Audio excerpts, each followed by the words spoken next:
Olá pessoal, eu sou o Léo, aqui nesse canal a gente conversa sobre literatura e no vídeo de hoje a gente conversa um pouquinho sobre o hino homérico a Afrodite, que é um dos 33 hinos homéricos que eu li nessa edição aqui, que eu recebi da editora Unesp. Essa é uma edição muito especial, porque está entre as mais completas em língua portuguesa. Esse vídeo aqui é o segundo de uma pequena série de 4 vídeos sobre os hinos homéricos. E o vídeo anterior, o primeiro vídeo, que é uma introdução aos hinos homéricos, e também nos próximos vídeos, vocês encontram na playlist dos hinos homéricos, que eu vou deixar linkada aqui na descrição desse vídeo. Existem 3 hinos homéricos a Afrodite, que são os hinos números 5, 6 e 10, e nesse vídeo aqui a gente vai discutir o hino número 5, o hino longo a Afrodite, que não se tem certeza exatamente de quando que ele foi composto, mas se estima que tenha sido por volta do século 7 a.C.,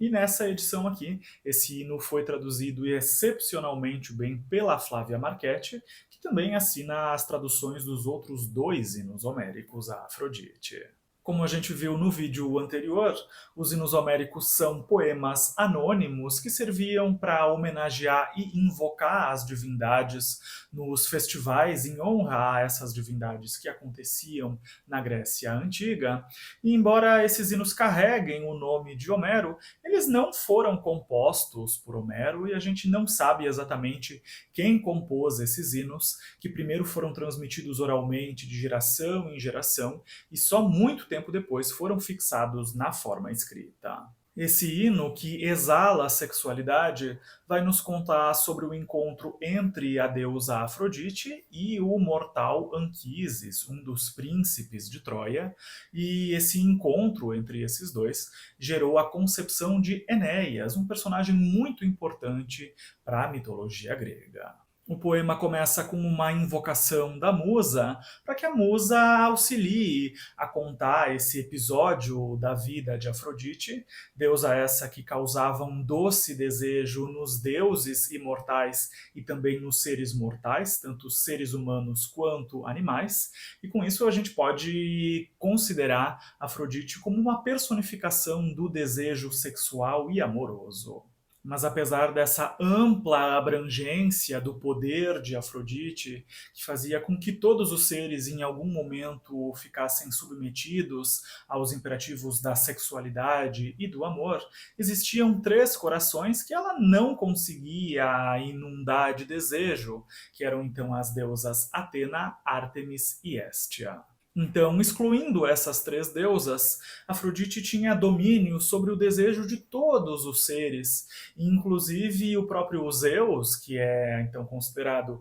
o chefe entre as divindades, também estava submetido aos desejos sexuais e amorosos, e por conta disso muitas vezes traía a esposa Hera, e alguns até brincam que se não fossem as traições de Zeus, muitas histórias da mitologia grega nem mesmo existiriam ou seriam muito menores. E Zeus, um pouco contrariado com esse imenso poder de Afrodite, que é o poder de causar desejo em todos os seres, resolve pregar uma pequena peça contra ela, fazer uma pequena vingança contra ela, e faz com que Afrodite também se apaixone, e que se apaixone por um ser humano, por um homem mortal. E ele faz com que ela se apaixone por um mortal, porque ele sabia que Afrodite jamais admitiria para as outras divindades que ela tinha se apaixonado então por um mortal, porque ela se sentiria envergonhada de cair no próprio truque, já que muitas vezes ela fazia com que as divindades se apaixonassem por seres humanos.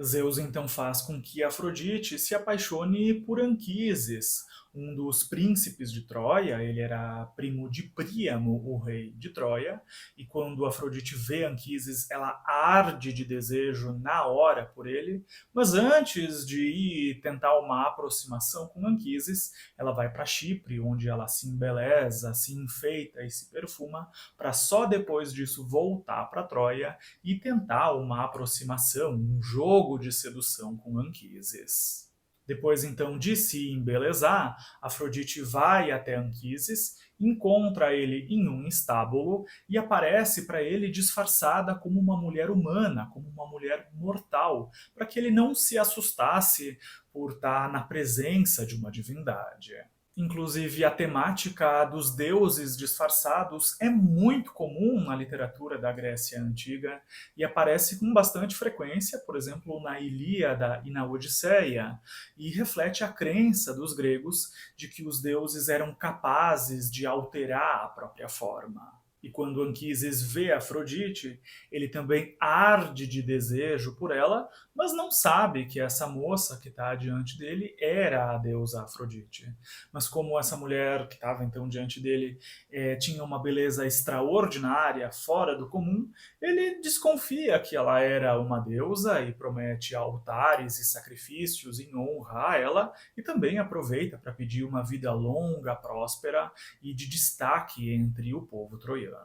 Mas Afrodite, escondendo a própria identidade, diz que ela não era deusa coisa nenhuma, e sim uma mulher mortal, filha do rei da Frígia, e que falava o idioma de Anquises tão bem porque no palácio onde ela cresceu, ela tinha sido educada por uma mulher troiana. E sobre esse trecho, que fala sobre diferentes idiomas, essa edição aqui traz uma nota de rodapé interessantíssima, que nos conta que esse trecho é o mais antigo entre os textos gregos que faz referência a uma pessoa que fala mais de um idioma. Ou seja, a Afrodite é a primeira pessoa bilíngue mencionada nos textos gregos que conseguiram sobreviver e chegar até os nossos dias. E continuando, Afrodite continua contando histórias para seduzir Anquises e diz que ela estava em Troia porque tinha sido trazida por Hermes, que tinha revelado que ela seria esposa de alguém chamado Anquises, com quem ela teria filhos, e diz que queria ser apresentada formalmente para os pais de Anquises e queria que Anquises enviasse um mensageiro para a família dela, contando que ele se casaria com ela. Enfim, ela conta toda uma história para Anquises, para seduzir Anquises, por quem ela estava ardendo intensamente de desejo. E Anquises, que também estava se sentindo muito atraído por essa moça que tinha aparecido, ele não sabia que era Afrodite, diz que se essa história fosse verdade, ele se casaria com ela, nem que os deuses impedissem, e que se uniria com ela ali mesmo, naquele instante. Os dois então se deitam e se amam ali mesmo, e depois, enquanto que Anquises dormia, Afrodite aproveita para se desfazer do disfarce e assume então a sua verdadeira forma como deusa Afrodite e acorda Anquises para que ele visse com quem ele tinha se deitado na realidade,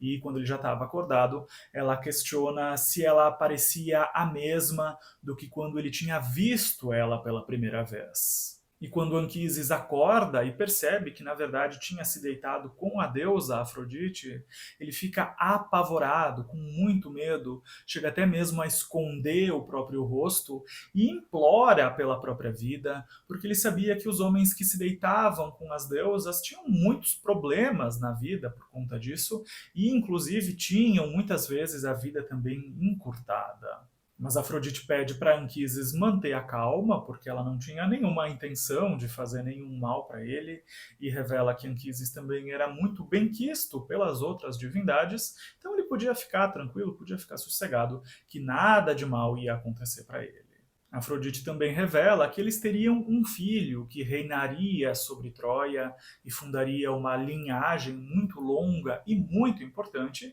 e que o nome desse filho seria Enéas. Enéas é uma figura muito importante no imaginário grego, que aparece, por exemplo, na Ilíada, e é descrito como um grande guerreiro que estava ajudando a defender Troia durante a Guerra de Troia, e que era casado com Creusa ou Creusa, uma das filhas de Príamo, que era o rei de Troia nesse período de guerra, portanto Enéas também era genro de Príamo. E ao contrário do cunhado Heitor, que morre na guerra, lembrando que Heitor também é filho de Príamo, Enéas tem um destino diferente, porque ele consegue sobreviver à guerra e fugir da cidade, e por conta disso ele tem essa linhagem muito longa que Afrodite cita. E muitos séculos mais tarde, nas mãos do romano Virgílio, Enéas ganha um épico só dele, a Eneida, que conta como Enéas conseguiu fugir da cidade de Troia, quando já não existia mais nada a ser feito para defender a cidade, que estava completamente tomada e devastada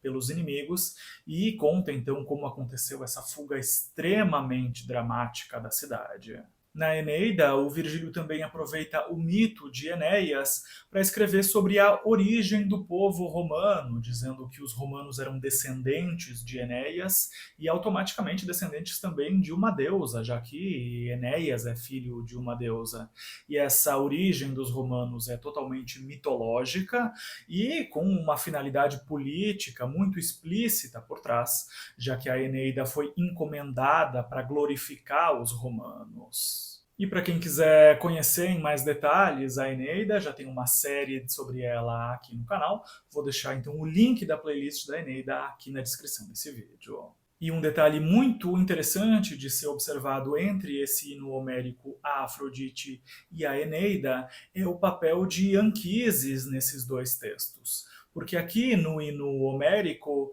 Anquises ainda é um homem jovem, no auge da vitalidade, enquanto que lá na Eneida ele já é um homem idoso, que não tem mais tanta força física, e inclusive tem que ser carregado nas costas pelo filho Enéas durante a fuga da cidade, trecho esse que está narrado no canto 2 da Eneida, e é um trecho de arrepiar.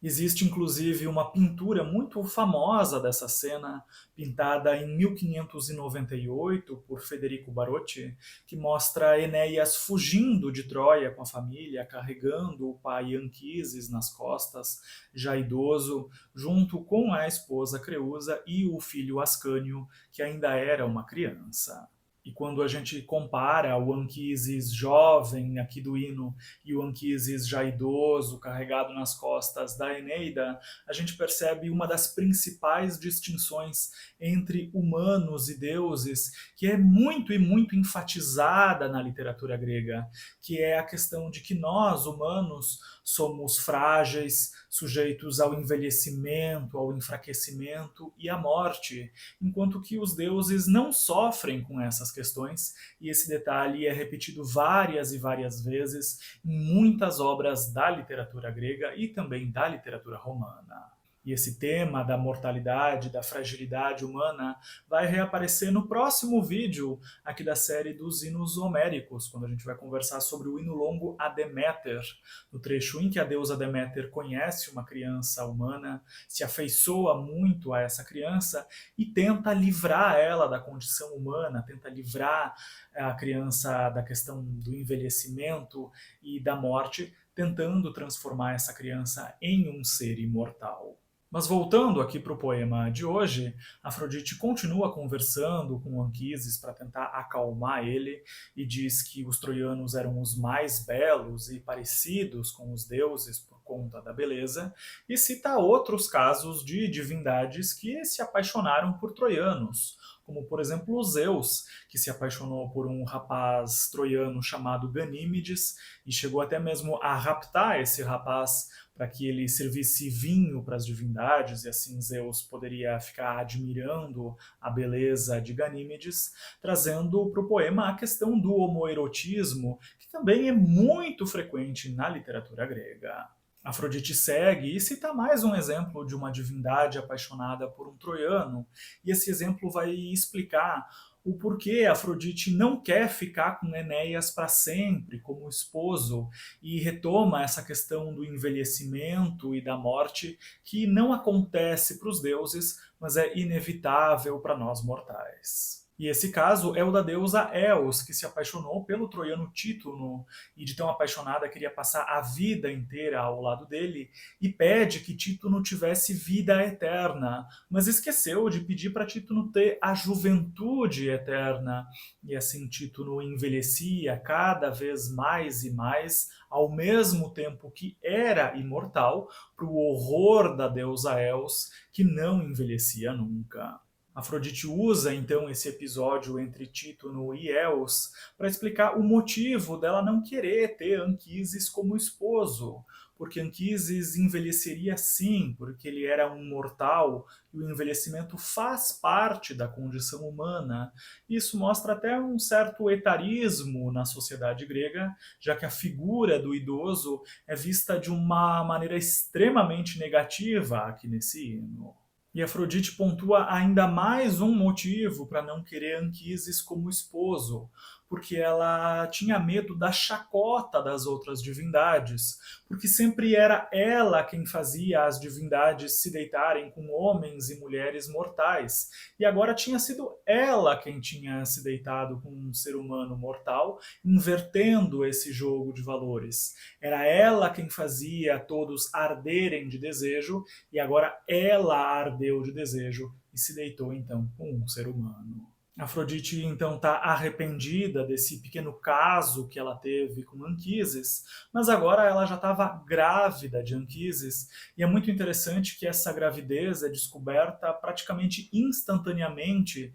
e não semanas depois, quando começam a aparecer os primeiros sinais da gravidez. Afrodite então determina que o filho deles, o bebê Enéas, quando nascesse, seria nutrido e educado por ninfas, e que Anquises só conheceria o próprio filho quando ele tivesse por volta de 4 anos de idade, e ficaria muito feliz de conhecer essa criança, porque seria uma criança muito bonita, que teria uma aparência divina por ter uma deusa como mãe. E depois, quando o Anquises já tivesse com um filho, se alguém perguntasse quem era a mãe dessa criança, e como Anquises do nada era pai de uma criança que tinha aparecido já com 4 anos, Anquises deveria responder que ele era filho de uma ninfa, e não deveria contar para ninguém que ele era filho de Afrodite. Afrodite também faz uma ameaça, dizendo que se caso Anquises saísse por aí contando que tinha se deitado com Afrodite e se vangloriando disso, ele seria fulminado por um raio de Zeus. E com isso, Afrodite deixa bem claro que Anquises não poderia contar para ninguém que ele tinha se unido sexualmente com ela, ou o ódio dos deuses cairia sobre Anquises e ele sofreria as consequências, e recomenda então que ele mantesse segredo absoluto sobre esse caso que aconteceu entre os dois, e depois de dizer isso, Afrodite vai embora e o poema termina. Esse poema traz uma temática bem interessante, que é o da divindade trapaceada pelo próprio poder. Isso porque Afrodite é a personificação do desejo amoroso e sexual, que faz com que todos, em algum momento da vida, se apaixonem, desejem alguém e sofram ou tenham muitas alegrias por conta desse amor. E aqui quem experimenta toda essa gama super complexa de sentimentos é a própria Afrodite. Ou seja, se antes ela fazia desejar, agora é ela quem deseja e tem que sentir toda a complexidade desse sentimento. Outro tema que o poema traz é a questão de que o desejo amoroso atinge todos os seres, que experimentam uma ampla gama de sentimentos por conta da realização ou não realização desse desejo, sentimentos de prazer, tristeza, ciúmes ou alegria, e esses sentimentos vão moldando a nossa relação com o desejo. E o desejo amoroso na literatura da Grécia Antiga é retratado muitas vezes como algo temido, como algo traiçoeiro, porque ao mesmo tempo que traz muitas alegrias, também pode trazer muita tristeza, muitas decepções. E aqui nesse poema é justamente a deusa do amor quem sofre com esse caráter mais traiçoeiro do amor, que muitas vezes é ambivalente, porque ao mesmo tempo que traz então essas sensações agradáveis, também pode fazer com que a gente sofra bastante, e Afrodite acaba sofrendo então com o amor.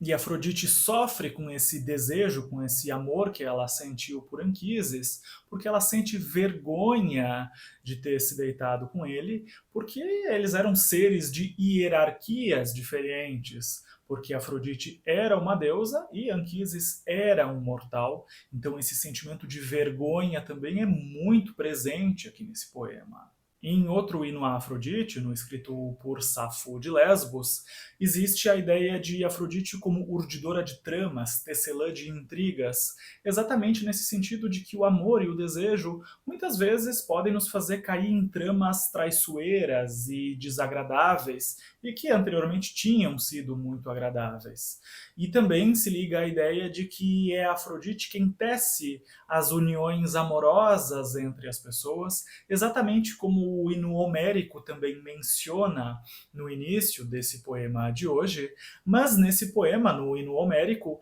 é Afrodite quem no final também acaba sendo vítima dessa trama causada pelo desejo. Aliás, o hino a Afrodite da Safo de Lesbos também é muito interessante, muito bonito, e para quem tiver curiosidade, eu vou deixar ele linkado também aqui na descrição desse vídeo. Esse então foi o nosso vídeo de hoje. Espero que vocês tenham se sentido inspirados a conhecer os hinos homéricos. E no próximo vídeo dessa série, que já é o penúltimo, a gente discute um pouquinho sobre o hino longo a Deméter, que é o hino homérico número 2, e que também traz uma carga muito forte de sentimentos. É um hino bem tocante. Então no próximo vídeo a gente descobre mais sobre ele. Aproveito também esse momento para agradecer à editora Unesp, que foi quem me enviou essa edição tão caprichada, tão completa dos hinos homéricos. E, claro, agradeço também a todos vocês que me assistem por aqui. Por hoje, então, é isso. Um abraço e até o próximo vídeo com o hino a Deméter.